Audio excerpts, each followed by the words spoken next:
We're in map number 3. I think it's the first. Is this the first East match today?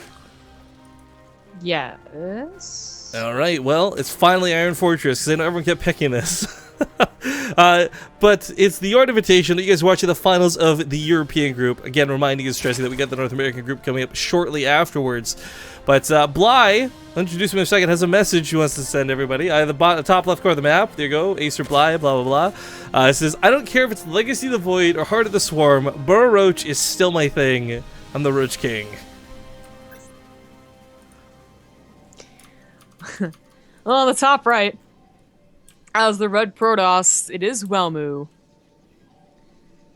I mean, I really like players who take something and just own it, right? Like, you know, Snoop, obviously, with Swarm Host, owned that. Stefano with Roaches for a time as well. Bly just saying, bro and Tunnel Glass, baby. You can't stop me once I get him. So maybe he'll think about doing it again. I mean, first off, it's proven to work against Welmu, which is hard enough to do as is. But it's also just in his hands. I don't know what it is. He's just got that shit down.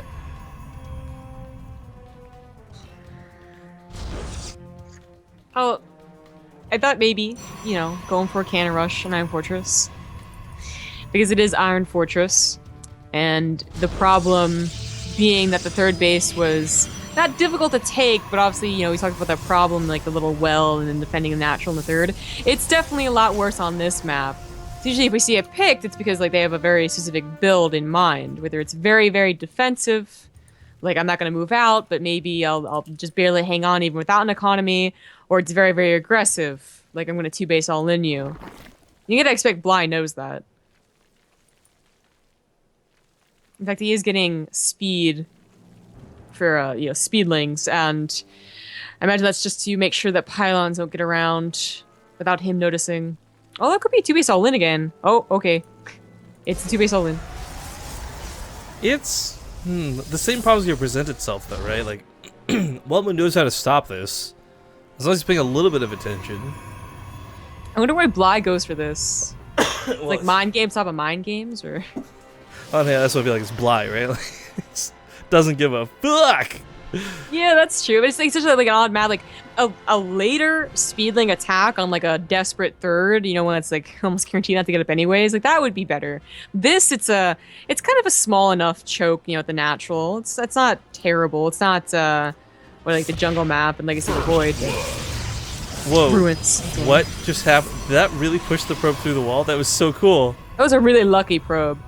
It was, but I didn't think that would push him through. I didn't think there was enough collision to do that. That's pretty awesome. I'm not sure what Bly was really expecting to do with this. I mean, he didn't commit as much as that like the first game, so like 20 plus. It's just 14. Right, but because he committed so much to it before, he might be hoping Welmu overreacts. I mean, Welmu's already putting down a second cannon. Boom, right there, 150 minerals in the early game.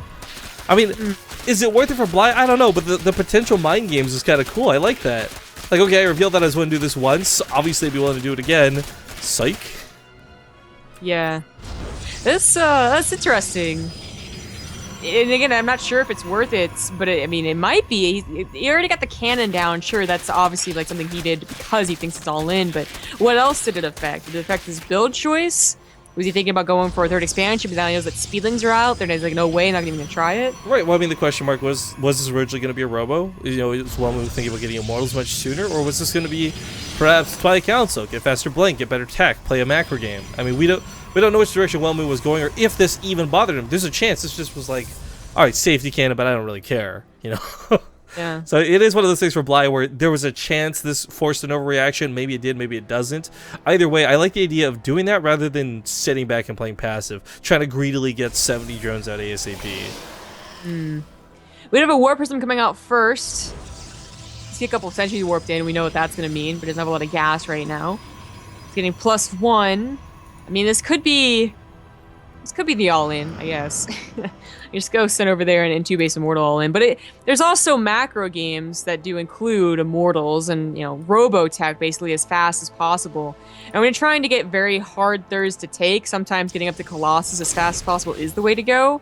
Just so you survive the Ling Hydra attack. It's pretty popular on this map. Or the mass amount of roaches. We do have more gateways on the way. Well, yeah, 4 more gateways on the way. They're all kind of hidden. They wouldn't be if Bly had better overload positioning, but he doesn't, so it's not gonna see him. Oh, by the way, I spoke with a friend at Blizzard about the whole lurker thing that we saw. Really? You spoke to them about that? And I guess that they're looking to potentially fixing it. I don't know What do you mean how. I fixing don't know it? how they would do it though. It's not really a bug. It's Well, just it's not, like but it's something that you only see the last two spikes come out of it. I mean, like that's kind of ridiculous. I mean, I guess I just figured that's what you get for having such better positioning. It's a It makes feature. sense to It's a me. feature, not a bug. It makes sense. Like if you know their lurkers are going back there, and he did the time that we saw it, you're just gonna be screwed no matter what. Big thank you and shout out to Chris SC2 for his 6-month half-year resub. And just some context of what we're talking about really quick. We found out that if you burrow a lurker over here and attack probes over here, you actually don't have any attack animation for the in-between because it's like a giant chasm. So it's just kind of like spike, spike, nothing, nothing, nothing, nothing, spike, death. But, okay, so the Warp Prism is kind of a cool touch. I like that this wasn't like a pick up the sentries, go for a big Arthur all-in Warp Prism. But unfortunately, while this is a Mortal Sentry, and this is like, oh, such a sick build, you know, everyone call party and get him in here, but, like, it's not gonna work, I don't think. Not if the Spire completes. If Bly with these ladies baits enough force fields, buys enough time, if those Mutas come, this attack's dead in the water. It depends on if he can get the scout first. Like, does he know it's Spire? And if not, then he needs to check that. But then if he can get the warp in, this is always like this doesn't always happen. Like beat up players are kind of more rare. But 7 gateways of stalkers, like 7 stalkers coming at one time can deal with additional 8 mutas or problem. I don't know why. I think he was trying to transfer it to the 4th, knowing that the to like natural was initially under attack. Yeah, just to like probably like initiate the kind of base trade. No, I think he saw this coming and wanted to put the drones somewhere they could mine at the 4th. It just seemed really bold to think that they would be able to get away as opposed to just staying with the natural. Well, they're guaranteed to die in the natural either way, so I like it. Yeah, Mutas are coming, but I feel like this is the same situation, you know, deja vu all over again, where there's too many sentries and too many stalkers. Even though there are lings looking at coming from the backside and some lings here in the main, this is gonna be a really hard attempt to pull off out of Bly. Yeah. Yeah, I think Welmu has got it. Like he saved the warp prism. He's already been warping in stalkers from like as soon as he started pushing. So the warp prism going down is huge. This now limits the amount of stalkers that he has, right? They're gonna have to walk from across the map, but the muta count isn't that scary. It's 13 mutas against 7 stalkers, I think. Yeah, but like, what do you choose to dive on, right? Do you go for the sentries, you go for the stalkers, and guarding shields, preventing damage. GG. Ladies and gentlemen, Welmu's gonna make it out of the group alongside Snoots, and sadly, Bly will fall. So congratulations to Welmu, and sad to see Bly go. But at the same time as well, let's not forget Welmu also locks in $50 guaranteed, win or lose tomorrow. So he played 3 best of 3s and gets, you know, the equivalent of an Alima League first place prize. Weekly, not bad. GG's, guys. Where does that put us on schedule, by the way? I think we're actually on break time right now. Like, I think we managed to catch back up. Or just watch this. Yeah, we would go on break as soon as this would have finished anyways. This was scheduled to start at 12, so a little ahead of schedule still, but here's the plan, guys. We're not going to take like a full hour break. We don't need a full hour break. But we will still take a break nonetheless because we need to get some food in us. We need to get some energy for the North American group. And anywhere, we'll say, we'll try and do 30 minutes, 40 minutes. I gotta see if Desert and Igas would be willing to start early. But approximately 45 minutes at the latest from now is when we got the North American group ready to start. Again, it's Desert versus Igas first, the PvT. Moose Skills versus Kane afterwards.